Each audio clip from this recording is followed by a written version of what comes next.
I'm Quinn. The war took everything from me, my home, my family, and that damn unopenable book. Until a red moonlit night, when ancient pages flipped on their own. Dark bloodline system activated. Quest, drink human blood within 24 hours. Warning, HP, will drain until completion. I staggered through ruins with a bloodied blade, hearing my comrade's dying whisper, don't trust the gifted. They're the real monsters. As the countdown hit the final hour, I found the trembling girl in the sewers. Her shaking fingers brushed my blood-stained uniform. You came to save me too. I stared at her throbbing credit, a bestial growl rising in my throat. Is this a second chance or the final betrayal? Don't die by falling over, Quinn. A boy shouted down the hallway. Quinn carried on walking down the school corridor. Harassment had become a daily occurrence for him, but it still bothered him just as much every day, and he couldn't help himself but retaliate. Quinn stopped and pushed his glasses back up as they had slipped down from his face. He needed a new pair, and just from looking at them, you could tell they were heavily worn. The sides were covered with tape, and they didn't even fit straight on his face. Quinn then turned around and immediately gave the middle finger. I bet you don't even know how many fingers I'm holding up. The boy clenched his fist and started running towards Quinn. You level 1 piece of crap. When are you going to learn that you don't belong in this world? The boy then placed both of his hands together, and a green ball of light started to form. When he was only a few meters away from Quinn, the boy threw his hands forward and the green light shot out from the palm of his hands. Quinn had nowhere to go, and the beam of light was too fast for him to dodge. All he could do was grit his teeth and bear the pain. As the light hit Quinn, his body was lifted into the air and sent flying backwards into the corridor wall. What's going on? One of the students nearby said. Are they fighting on the last day of school? A crowd had immediately formed outside as people were interested in what the commotion was about. One of the female students ran over to the damaged part of the wall to check on the student's safety. The dust started to settle, and Quinn's slightly curly black hair was coming into view. When eventually the dust all cleared up, and the female saw who it was, she immediately backed away and continued her business as if nothing happened. When the female student had returned to her friends, Quinn could see that they were laughing at her. I can't believe you tried to help him. I didn't see who it was. The girl retorted with flushed cheeks. After that, Quinn stood up and picked his glasses up off the floor. Once again, one of the sides had fallen off. Damn it. Not again. It was the last day of school for Quinn, and he was hoping just once someone wouldn't try anything with him. Quinn was sick and tired of it, and he wasn't the type to ignore it either. He had seen people who had chosen to keep their head down and tolerate the harassment, and their treatment was far worse than what he got. Quinn didn't bother to stay at school like the rest of the students. As he walked past, he saw people talking to each other. Some were laughing while some had tears, thinking it was the last time they would ever see each other again, but Quinn wasn't a part of any of that, and he didn't want to be. When he finally arrived home, Quinn immediately got to work. Quinn lived in a single-bedroom apartment that had just enough space to fit a single bed and desk. There was also a TV that was part of the wall, but Quinn would only use it as background noise and didn't actually watch anything. The apartment was provided to him by the government since he had no living relatives and was still only 16. On top of his bed was a single suitcase that had all his belongings neatly packed. When Quinn entered his room, he immediately pulled his drawer open, which contained a book inside. It was a large, thick book that weighed about half a kilo. The front of the book was black in color, and in the center, it had a ring with lines going off in all different directions. Let's try again today, Quinn said as he placed the book on the desk. He then immediately went to his bag to pull out a little test tube, which had a clear liquid inside. Test 112. Hydrochloric acid. Let's see how it goes. Quinn then started to slowly pour the liquid out of the test tube and onto the book. So far, no reaction. Quinn then continued to pour the whole test tube onto the book, but still there was no reaction. Quinn carefully examined the book to see if there was any damage done, but the book looked the same as always. Another failure. Why won't you open? Why did Mom and Dad even have this thing? 112 times. This was the number of different ways that Quinn had tried to open the book. Not only would the book not open, but it seemed like it wasn't able to be damaged either. Quinn had tried burning the book, cutting the book, melting the book, but nothing had worked. Quinn then went to lie on his bed and turned on the TV for some background noise. He never really paid attention to what was on, but the sound of other voices made him feel less lonely. The TV was currently tuned into the news station. The peace treaty with the Dalki race has lasted for 5 years now, but officials say that tension is rising once again, and we must prepare for another war. The mention of war had always been shown on the TV nonstop since that day. 30 years ago, the human race received a visit from the so-called Dalki. They looked like humans except for their dragon-like tail and scale-like skin. They immediately demanded that the human race hand over their resources and wanted to use them as slaves. Of course, the humans decided to fight back, but they quickly found out that their modern technology was useless against them. Bullets couldn't penetrate their skin, and as for tanks, well, Dalki had airships. Every man and woman was told to fight for their planet, and that included Quinn's parents. The war went on for years, and Quinn grew up not knowing what his parents looked like. When the humans were on the brink of defeat, a select few came forward. These people had special abilities. They began sharing their knowledge of how they obtained such power, in hopes of turning the tide in the war, and it worked. Even so, the Dalki were still strong, and a seemingly endless stalemate led to the peace treaty signing 5 years ago. Of course, human greed got the better of humanity, and instead of sharing these powers with everyone, the higher-ranked governmental officials decided to keep them for themselves. Only those with money were able to learn the more powerful abilities, while everyone else was left with scraps. Quinn was given nothing when his parents died. The government agreed to pay for his living accommodation while he was still in school, but that was it. When his parents died at the age of 10, an agent appeared at his doorstep and handed him a book. He was told this was the only thing his parents possessed, which they passed down when they died. Why is the world so unfair? Quinn got out of his bed and started walking over to his desk. He picked up his glasses, that were still slightly broken, and decided he needed to fix them. He noticed that one of the lenses was slightly out of place and tried to punch it back into its frame. "Come on, just get in," he shouted as he pushed down hard. The lens suddenly smashed into pieces, and one of the shards of glass created a deep gash in his thumb. "Why does the world hate me?"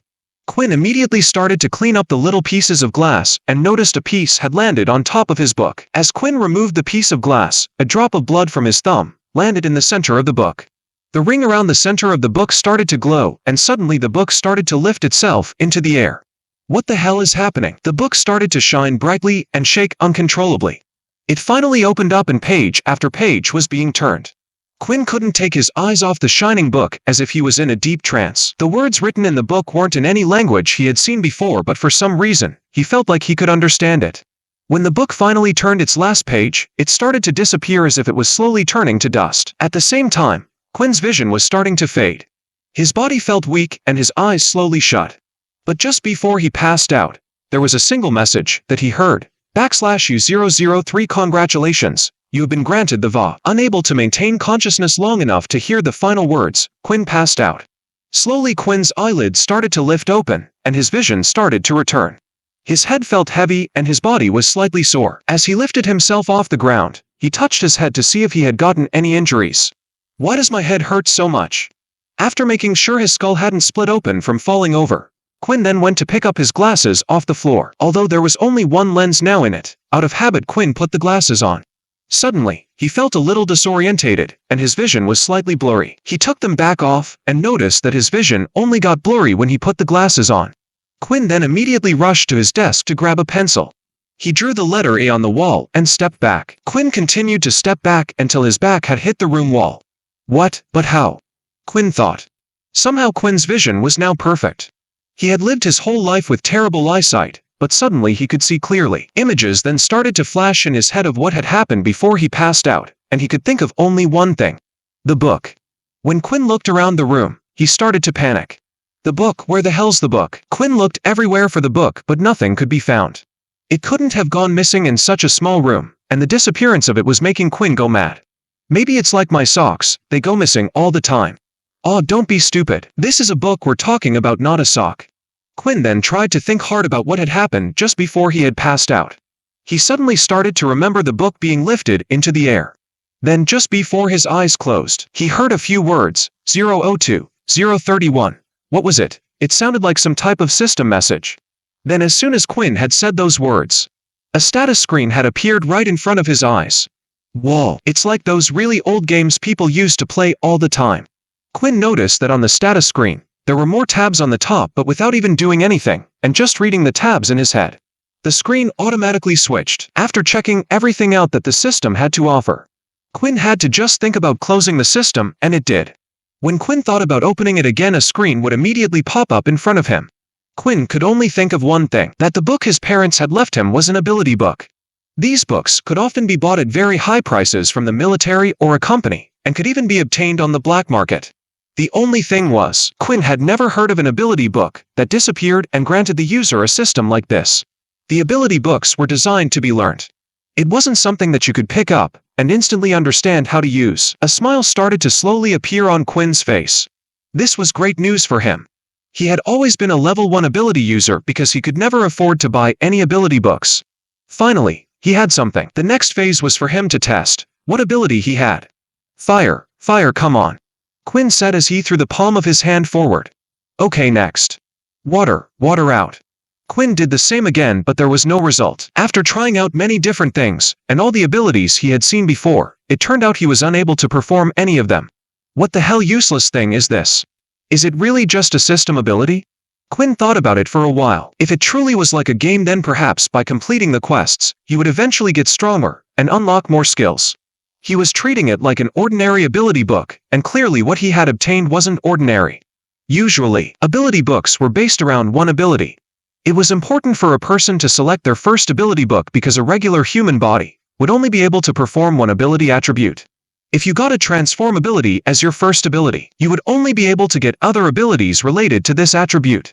This was the same for fire and so on. Quinn then went to open his mini fridge and started to grab the bottles of water that were inside. He immediately started downing the water bottles one by one. Damn, how much is 2 liters? My belly feels like it's going to burst. After finishing his 8th bottle of water, a new notification message had appeared. /U003 daily quest complete. 5x has been granted /U003e /U003c5 1HUNDRED /U003e. Well, now I know at least the system works. Suddenly there was a loud knock that could be heard at the door. Quinn quickly went to the door and opened it. Standing in front of him was a large muscular bald-headed man wearing a black military uniform. There were several medals on it, and his name written just above his chest. Sergeant Griff. Boy, it is time for you to vacate your room immediately. The vehicle has been prepared and has been waiting outside for 5 minutes already. With everything that had happened, Quinn had forgotten about what was to happen today. It's time for you to head to military school, Griff said. Due to the war between humans and the Dalki, every individual was required to go to military school for the duration of 2 years. Although humans and the Dalki were currently embracing a peaceful period, nobody believed it would last forever. The Dalki were not to be trusted. Their taste and hunger for power and their desire to control creatures they considered to be beneath them could hardly be kept at bay. Every single day there would be news regarding one race antagonizing the other. Even on the verge of waging war, the citizens had this foreboding that an altercation could break out at any moment. Quinn quickly went to the toilet before heading off with Sergeant Griff. His bladder felt like it was going to burst any second now because of the sheer amount of water that he had drunk. Once he stepped out of his room, welcomed by the outside world, something strange happened. A new notification screen appeared in front of his eyes. Your body is being hit by direct sunlight. You are affected by the sunlight. All stats will be halved while you are exposed to the sunlight. All of a sudden, Quinn's body felt extremely sluggish. He felt like he had just finished running a marathon and now needed to rest. His arms and legs felt heavier than usual, but there was nothing he could do about it. Quinn proceeded to inspect his status while Sergeant Griff gave him a strange look for stopping as soon as they had set foot outside. Are you okay, boy? The sergeant asked, getting ready to apprehend the boy in case he planned to make a run for it. Every year they would have some unwilling to come peacefully. However, Quinn was not listening, nor did he have any plans to escape his responsibility. He was merely too busy, looking at the screen before him, seeing that his stats had gone down. However, it wasn't just his stats, his HP had also been drastically reduced. What kind of drawback is this? Quinn wanted to shout out, but he was still aware that he was no longer alone. Quinn, the sergeant called out again. He was still staring at the screen as another notification appeared. You have received a new quest, daily quest. Avoid direct sunlight for 8 hours. Reward, 5x. Quinn's mood was lifted as soon as he saw the new daily quest. Unlike the one that required him to drink water, this was something that he could do naturally just by sleeping. If the system worked the same way it did in games he had heard about, that would mean that once Quinn had earned 100x, he would be able to level up and also increase his stats. Hence, the more daily quests Quinn got, the better it was for him. What are you doing walking so slowly? The school will eat you alive if you carry on like that. Sergeant Griff shouted, waking him up from his stupor. Quinn reached a large bus park just outside of his apartment block. When he entered the bus, he noticed that it was already full of students who should be the same age as him. Some steps back, Griff stood watching him, his hands behind his back. Quinn had not even realized that the soldier had stopped. When he turned back to look at Griff, he could have sworn that Griff was a stone statue. He turned back to the bus in front of him and discovered that he didn't recognize any of the students. That could only mean that they had all come from a different school. He felt a little relieved. With these new people, maybe the bullying would stop. Since nobody knew him, he had a chance to impress them, maybe even make some friends. He opted to sit at the front of the bus since it was the only seat that was still available. The screen popped up in front of him immediately as he sat down. Stats have returned to normal. It appeared that avoiding direct sunlight meant his stats would instantly return to normal. He was happy for it, since his body felt reinvigorated once again. As if a heavy weight had been lifted from his body. Well, at least it looks like it's only direct sunlight. The students were all talking to each other in excitement, but that stopped as Sergeant Griff boarded the bus. "All right, it's time for us to head to the military academy," he announced, signaling the driver to begin their departure. The bus jerked to life and started to move. The students were finally on their way. There was silence in the bus throughout the journey.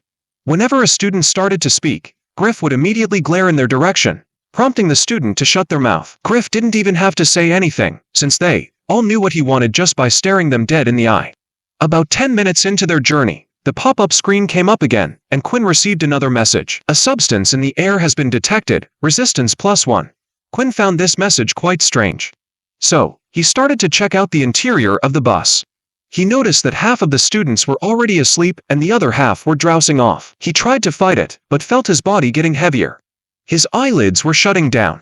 At long last, even Quinn felt dizzy as sleep hovered around his consciousness. "Your resistance to the substance has increased, resistance +1. Then, he heard the sound of loud footsteps coming towards him. He looked up to see Sergeant Griff hovering above him.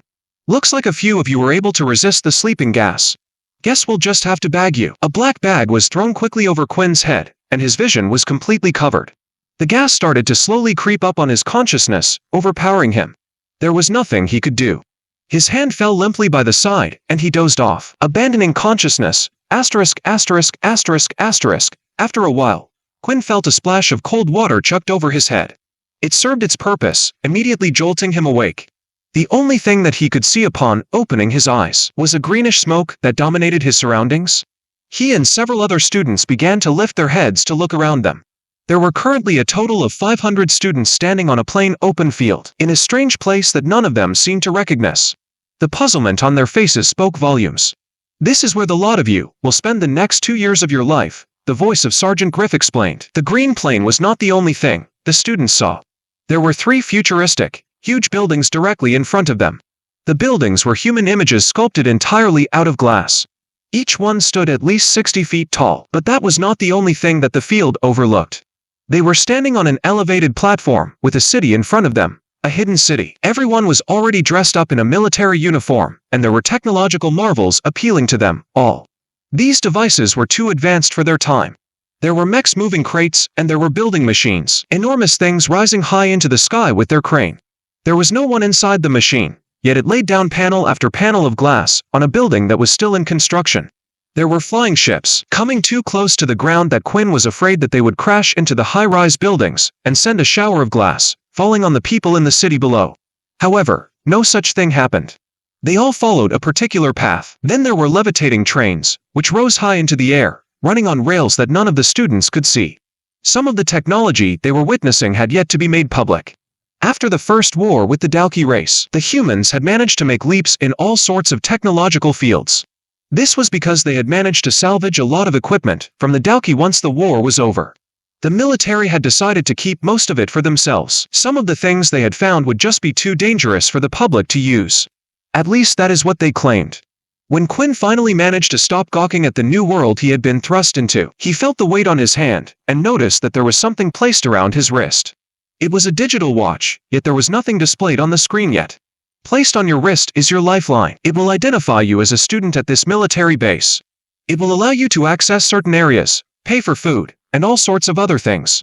When not in use, the wristwatch will display a number, your corresponding power level, Griff said. It sounded to Quinn like he was speaking some strange foreign language, and from the confusion on the other students' faces, he was sure he was not the only one having difficulty understanding what the man was saying. He had believed that his life might change after coming to military school, but it seemed like it was going to be the same game, only in another place.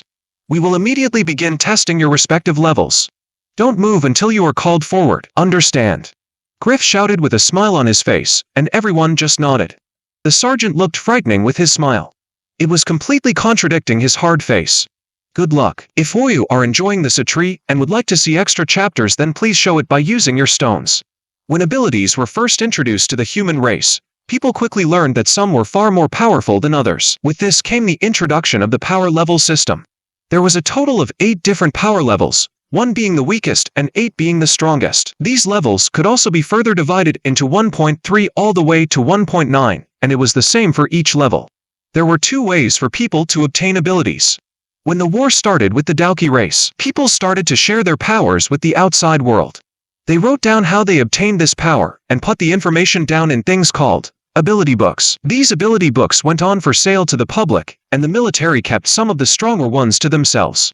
Generally, ability books from level 1 to 5 were sold to the public, while giant corporations and the military kept the higher ones to themselves. The second way to obtain an ability was if you were an original. Originals were the first people who had originally discovered the powers for themselves and decided to pass it down within their family. Not all ability users chose to share their abilities to the outside world and decided to keep it within their bloodline. Originals usually had the strongest abilities that went beyond level 8. There was no way for the government to measure its power because it wasn't public knowledge. Because of these 2 reasons, Quinn had always been a level 1. He had no family members to support him, so he couldn't afford an ability book, and his family had no abilities themselves, so he wasn't an original. When Quinn had obtained the book, his first guess was that it was some time of an ability book. Now after all these years, it seemed like he had obtained an ability. But he had never heard of an ability book like this before, and he didn't have a clue what power level it had given him. Quinn lifted up his hand to look at the watch, which indicated his current power level was 1. When he looked around, he noticed that everyone else's watches currently indicated the same number. Griff was currently standing in front of all the students and called names in groups of 5.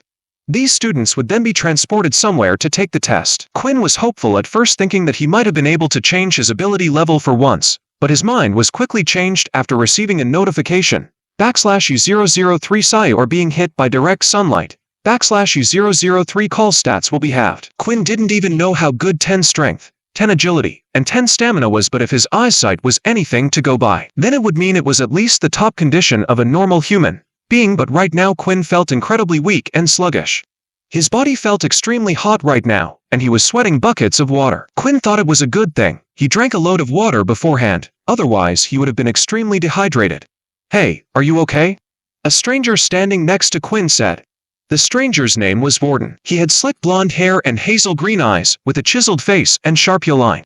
He also stood 6 foot 2 inches tall, while Quinn was 5'11". This was the type of person Quinn would usually avoid at his last shul, as everyone would always pay them attention, and Quinn hated attention. "If you want, I can call someone for help," Vorden said. "It's okay, I'm just a little bit nervous about the testing," Quinn said as he tried to ignore his tired body and stand up straight. Vorden looked Quinn up and down. Quinn was quite skinny for his age, and didn't have a lot of muscle on him, and right now he looked incredibly weak. Vorden thought Quinn looked like the type of boy who would have gotten bullied at school, and it was the reason why Quinn was nervous. If he was to get a level 1 rating, most likely the same would happen here. "Well, don't be. I'm quite strong, you know. If anyone messes with you, you can come and ask me for help." Vorden smiled. Quinn didn't usually get on with the energetic, positive type of person, but Quinn found it hard to dislike Vorden. When Quinn thought about his time back at school, he realized he actually didn't get on with anyone. "The name's Vorden," Vorden said as he placed his hand out. Quinn looked at Vorden's hand. It was actually the first time in his life someone had treated him this way, but Quinn thought that would quickly change. They always did once they found out his ability level, but for once he would like to forget about all that. "My name's Quinn," Quinn said as he shook Vorden's hand. /U003 Qs of ability has been DETECTED /U003E. /U003C the ability has been REJECTED /U003E. Once the system messages appeared, Quinn looked at them strangely. At the same time, he shook Vorden's hand. The messages came up instantly. He then noticed that Vorden still hadn't let go of his hand. Then the system repeated the message once again. /U003 Qs of ability had been DETECTED /U003E. /U003C the ability had been REJECTED /U003E. Quinn then immediately let go of Vorden's hand. The system was clearly telling him that Vorden was trying to use his ability on him. Vorden himself even had a puzzled look on his face as he stood there still. You, Vorden said. What is your ability? Oh, Quinn paused thinking for a while whether he should answer, or not. In the end, he wanted to see Vorden's true reaction. I don't have an ability. Vorden no longer had a puzzled look on his face, as if the answer had satisfied the curiosity of his. But before Vorden could say anything, Griff had made an announcement. Will the students, Quinn Talon, Vorden Blade, Peter Chuck, Layla Monroe, and Aaron Helly please come to the front to take your test? Once the 5 students heard their names being called, each of them began to make their way towards the sergeant, who was waiting for them, in front of the crowd. Apart from Quinn and Vorden, there was another boy in their group. Peter looked to be the most nervous among anyone there. He would constantly look around him, and he couldn't stop fidgeting either.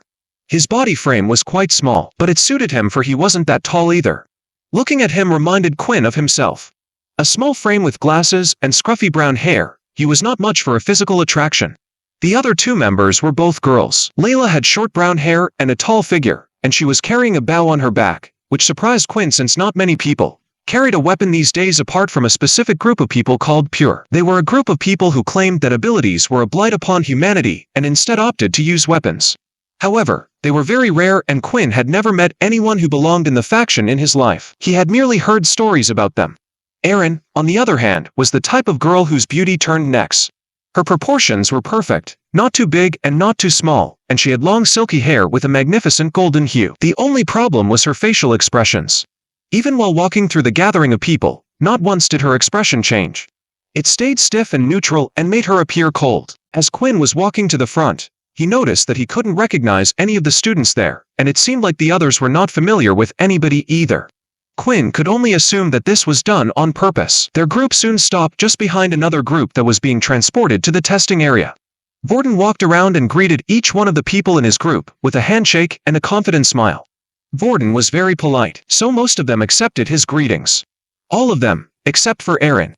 She merely stared at Vorden's hand when he offered it to her, then turned her gaze away after a second. Come on, you don't have to be like that, Vorden said as he placed his hand on her shoulder. A terrible mistake. Erin moved faster than anyone could react. She grabbed Vorden's wrist and twisted his hand. Specks of ice started to crawl up his hand and began to freeze his limb. They were making a scene, and everyone gleefully watched. Wow, she has ice abilities, one of the boys said. Isn't that very rare? I would let her freeze me any day. Several students expressed their amazement in unison. Stop it, you two, Griff barked at their little fight. If you have that much energy to pick a fight, then save it for the test. Erin immediately dropped Vorden's hand, leaving him gasping in pain. Slowly, his hand started defrosting. He scrambled back to the line and stood behind Quinn, his face flushed with embarrassment. Can you believe her? Vorden complained. I nearly lost my hand. You can't just go around touching people without their permission, Quinn replied. Yeah, I know. She's lucky I didn't wipe the floor with her just 'cause she's a pretty girl. His words were creating enemies for him. Many of them admirers of Erin who felt disgracing Vorden might earn them points with the beautiful girl. Looking at the people around them, Quinn could tell what the others were thinking. It was on their faces. Instinctively, Quinn moved away from Vorden, hoping that others wouldn't mistake the 2 of them as friends. At last, Quinn and the others were called forward and were told to stand inside a square, drawn with white lines on the ground. The space inside of it was just big enough to fit the 5 of them in. One would notice that outside of the square, there was a hooded man who was standing nearby. Send them away, Griff ordered. As soon as Griff gave the command, the hooded man planted both of his hands on the ground, and the square started to light up, shining in a bright purple color. An ability to transport others, huh? Vorden said, leaning forward to speak into Quinn's ears, much to the latter's discomfort. What a rare ability. The playing fields faded from their sight, and they were thrown into a whirlwind of colors. The very next second, they found themselves in another outdoor area, this time an empty wasteland. There was no sign of life nor greeneries. 2 people stood before the group, a woman dressed in black and next to her, another man whose face was hidden beneath his hood. Quinn could not make out the badge on the arm of either of their uniforms, making it impossible to tell what rank they possessed. The woman held a tablet in one of her clutches, busy thumbing through it. She ignored the group that had appeared before her and continued till she was done. Once she had finished, she shifted her gaze to the students and began to speak. Hello, I am Jane and I will be the one in charge of your test today. Once the test has been completed, I will be updating your information, and your score will then be reflected on your wristwatches. Quinn noted that her face appeared to display the same emotional range as Rin's. Now, who should we call first? Oh, it looks like we have a couple of previously leveled ones. Jane noted as her eyes ran across her tablet screen. The tablet seemed such a delicate thing to hold in this place where the beautiful city was out of sight. The information the woman made mention of had been passed down from their previous schools. Peter Chuck, step forward. The nervous, small-physiqued Peter did as he had been told, looking even worse than before. Quinn thought that he appeared unsightly, yet he looked to be in perfect condition, if you were to compare the two. At least Quinn was able to stand up, whereas Peter looked like he would fall over at any second. What is your ability? Jane asked. I don't have any ability, Peter answered quietly. Quinn and the others now understood why Peter had been so nervous. Having no ability wasn't rare. Because of the war, many children had ended up as orphans like Quinn. This usually meant that there was no chance for them to buy an ability book. Don't be afraid, Peter. Jane said, here, take this. The hooded man, who was standing beside Jane, suddenly conjured a book in his hand and held it out quietly. Jane took the book and handed it over to Peter. F for me. You're just giving this to me for free? Peter asked with utter excitement in his voice. Thank you. Study the book in your own free time. When you have finally learned to use it, you can come back to redo the test, but for now, I'll have to temporarily award you a level 1 power status. Even though Peter had received a level 1 power status, he didn't care about it. At this moment, he only felt hope. His life could finally turn around due to the book that he had just received. Quinn Talon, step forward, Jane ordered, looking at him. Quinn did as he was told. What is your ability? Quinn thought the whole thing was ridiculous. It was quite clear to him that Jane already had all the information on him, from his previous school. They knew that he never had an ability before. The problem was Quinn was struggling with deciding what to do. Before coming to military school, Quinn had done a bit of research himself. He knew that the military gave all students who had no ability an ability book. Each ability book given was the same one. It was an Earth ability book. The reason they did this was so students who didn't have an ability before would suddenly feel indebted to the military. Not only that, but the military also had a hold on nearly all of the Earth-type ability books. Meaning if you ever wanted to increase your strength, you would have to be loyal to the military, and in return, they would give you more power. Before Quinn had discovered his own ability, he actually thought this was the best option for him. Even if he didn't want to join the military after 2 years, the Earth ability was handy to have. It was easy for employment because the Earth ability was useful in construction. This was where the problem came in. Quinn already having an ability meant he was unable to learn a new one. The ability book was practically useless. Not only that, but Quinn was pretty sure they would keep tabs on every student they had given the ability book to, meaning the teachers would accept him to use Earth powers the next time they saw him. Quinn took a deep breath and said, I don't have an ability. Just like before, the hooded man standing by her side handed her a book, and then handed it to Quinn. Quinn took the book off Jane at first, but then suddenly, a notification screen appeared. \U003 Cunable to learn this ABILITY \U003E \U003 Quold. You like to convert the book into 10x \U003E. Quinn had somewhat expected the system to display the first message, but the second one truly had surprised him. Quinn was really tempted to take the book and use it as a form of X, but he knew there would be questions asked later on. I'm sorry, but I don't want it, Quinn said as he handed the book back to Jane. The students watching and the instructor stood there were both shocked. Jane hadn't experienced anything like this before. In her 5 years working as an instructor, it was the first time someone with no ability had rejected the book. Please give me one moment. Jane then stood away from the group of students far enough so they wouldn't be able to hear anything. Yes, he says he doesn't want the ability book. What shall I do? Jane said, speaking on her earpiece. Let him take the test. The mysterious man on the phone said. As the man hung up, he couldn't help but think that Quinn was an interesting student. He started to look at Quinn's file, and what he had said seemed to be true. The student had no ability and didn't seem to have any relations with the group Pure. Let's see how long you can survive in this cruel world, Quinn. The man said. Back at the testing field, Jane had finished the call with her superior and started to head back over to the group. Sorry for waiting, Jane said. Since you won't be taking the ability book, we will still require you to take the test, please. Quinn thought the whole thing was a joke. If Quinn truly had no ability, then they already knew what the test results were going to be. Was there really a need for him to take the test? It felt like the only reason they wanted Quinn to continue was to make himself feel humiliated and small. Eventually, then he would choose to go to the military and beg for the ability book they were handing out. Please follow me. Jane then took Quinn a little further out onto the field where Quinn noticed that there were huge craters in the ground, burn marks, and all sorts of things. This was all done from the previous testing contestants. Please proceed to destroy the targets in front of you as quick as you can. Jane said, the test will begin immediately. As soon as Jane finished talking, 3 targets popped up randomly around the wasteland. They were metal round targets with a red dot in the center. The problem was when Quinn tried to look for the targets, everything seemed like a blur in the distance.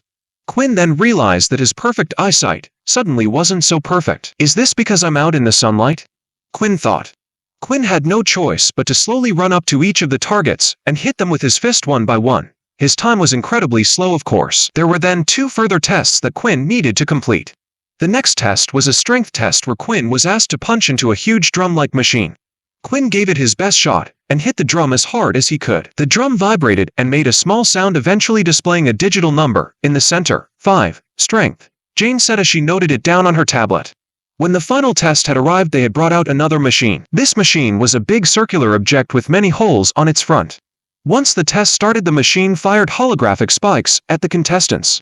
All Quinn needed to do was avoid being hit by the spikes. The machine went up in levels and eventually got faster and shot out more spikes. In the end, Quinn managed to get hit and the test was stopped. Agility. 5. Jane said once again as she noted it down on her tablet. Quinn had heard the words from Jane's mouth, and it started to make him think if there was some sort of link to the score she had given him. The last test was a test of strength, and Quinn had scored a 5, similar to his system, which had stated he had 5 strength. Then once again this test focused on agility and scored a 5, which was the same as his system. This meant if Quinn was to take the test at night, all of his scores would have most likely doubled. This also meant as long as he leveled up, he could always increase his score. It was as if his ability was the ability to evolve, but had some drawbacks with it as well. As expected. Jane said, unfortunately your current power level is a level 1. Quinn clenched his fist and went back to stand with the others. He knew that the days ahead of him as a level 1 user would be tough, but that wouldn't be for much longer.